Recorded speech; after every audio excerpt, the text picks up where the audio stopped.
They woke to the smell of formaldehyde in their new living room, and the walls whispered the names of the dead. Tonight, you'll hear how the Snedeker families move into a former funeral home in Connecticut unleashed a presence that turned their minds into its next resting place. Welcome to the KNOSIS Tape Podcast, your twice-weekly descent into the real-world horrors we'd rather ignore. I'm Milo Kester, broadcasting from my LED-lit studio where every screen pulses with secrets. I've spent the last week combing town records, interviewing surviving witnesses, and decrypting security cam footage to uncover what really happened at 84 High Street in 1986.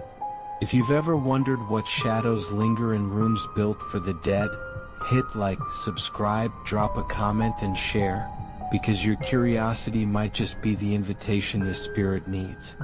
When the Snedekers signed the lease on that century-old colonial, they thought they'd found a steal. 4 bedrooms, a sunlit parlor, and a fenced backyard for the kids.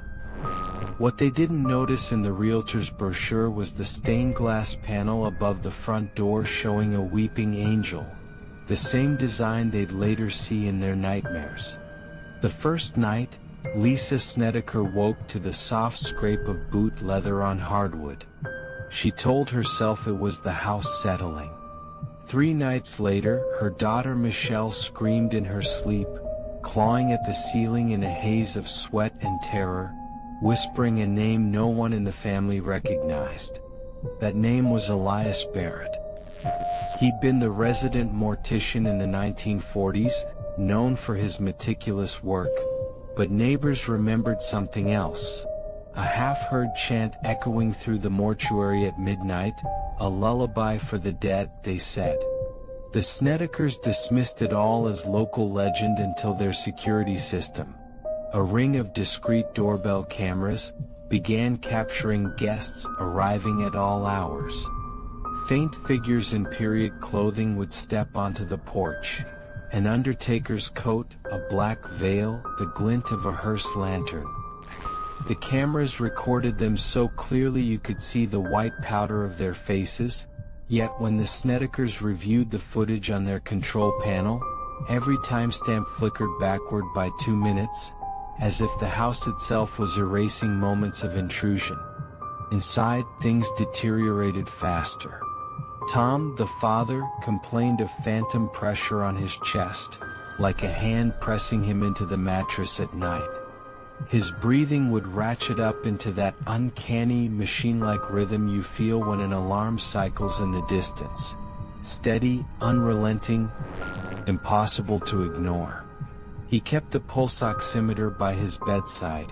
Readings dropped unexpectedly during the night, yet his skin stayed strangely cool. Doctors chalked it up to a mix of sleep apnea and stress. Tom called it the grip. By the 3rd week, Michelle's drawings took a dark turn. Her crayon sketches showed the family standing in the parlor, except behind them stood a gaunt figure, half-transparent, its eyes nothing but hollow pinpricks. In one image, Lisa's reflection in the window showed her head bowed, tears of blood pooling at her feet. Teachers at school noticed Michelle's smiles gone rigid, her stare locked onto corners where nothing existed, except, perhaps, a spirit mapping her brain, implanting memories like broken shards of bone. Then came the séance. Lisa, desperate, reached for a smartphone app promising contact with lingering spirits. She placed the phone on the dresser, tapped the connect button, and the room went cold, down to 12 degrees Celsius within seconds, according to the smart thermostat. The app's AI-generated voice stuttered into Latin incantations, then cut to a whisper, "Elias remains. Claim your flesh." The front-facing camera captured Lisa's gasp. Her pupils dilated so wide they nearly eclipsed the iris, a neurological sign of extreme terror in photic conditions. She dropped the phone, but the screen stayed alive, scrolling through her photo gallery on its own. pausing on images of the funeral home's embalming room, places no living occupant had ever entered. Michelle started hearing footsteps in the attic. Tom climbed the ladder. Each rung creaked under imaginary weight, but found only his daughter's discarded toys. Yet the smart speaker in the hallway blared static for 2 minutes, then spat out, "We measure your joy.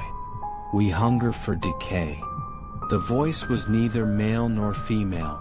It resonated at 2 distinct pitches simultaneously, layered like a dissonant chord. I isolated that clip, ran it through an AI spectral filter, and discovered an embedded pattern. A repeating 19-second loop that, when played at 0.75 times speed, revealed children's voices reciting the Snedeker address backward. Now imagine living every second under a recorded curse. Each laugh in the kitchen became a trigger, each night's rest a reenactment of those 19 seconds draining vitality. They tried to leave.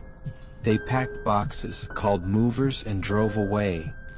But when they returned 2 days later to collect remaining belongings, the house stood empty of boxes, as if no one had ever moved in. Their car was still in the driveway. Inside, their daughter's schoolbooks lay open on the passenger seat, pages scorched with a black ring, like they'd been pressed against something molten. Local police responded to a call of possible child endangerment. Officers found the Snedekers in frenzied prayer on the lawn, gibbering warnings. "He follows the bloodline. He binds the home to its first death." Their case files note hush-hush consultations with state psychologists and an ecclesiastical advisor. One police report mentions the officer's body cam picking up static, like a dropped radio frequency, and an outline of a man in a top hat gliding past the front window. I dug deeper into the morgue records at Yale New Haven. Barrett's death certificate lists cause as heart failure in 1952, but pathology notes mention chest trauma inconsistent with a natural event, and there's a cryptic marginalia. Subject resisted rest. His embalming log shows anomalies, elevated levels of formaldehyde by 40%, enough to preserve lab specimens for decades. What if Barrett's final rite was incomplete? What if his body never truly left the home's walls? That his consciousness, forged in the chemical crucible of embalming fluids, seeped into the structure's wood and plaster? That's the techno-organic fusion I keep circling back to. A human mind soaked in solvents, imprinted into the architecture by repeated exposure, like a voice burned into vinyl. Over 30 years, Barrett's presence would crystallize in the floorboards, in the HVAC ducts, in the DNA traces left on every nail and hinge. Then, when the Snedekers arrived, and brought modern tech, Wi-Fi routers, Bluetooth-enabled devices, they supplied fresh energy. Devices overloaded as his consciousness jumped circuits, trying to speak through new mediums. Each digital artifact, glitching cameras, AI-generated Latin, reverse timestamps, became his phantasmic footprint. The final act came on Halloween night of 1986. The family huddled in the sunroom, refusing to re-enter the main house. But something sawed through the glass. One perfect rectangular pane shaved out as if cut by a dull blade. No shards, no splinters, just an open portal. Inside, the temperature soared to 45 degrees Celsius, blistering the paint-off walls. Fire alarms triggered, sprinklers flooded the parlor, but the sunroom stayed bone dry. A single shape stood in the haze, a tall man in a black coat, top hat askew, his skeletal smile pressed against the steaming glass. Then he vanished, or so the motion sensor claimed. The camera recorded an empty frame for 3.4 seconds before the lens cracked in a web pattern, as if something hit it from the inside. When firefighters arrived, they found the house intact, sprinklers off, no heat signature on infrared scans. Yet the Snedeker's breath left frost on every surface.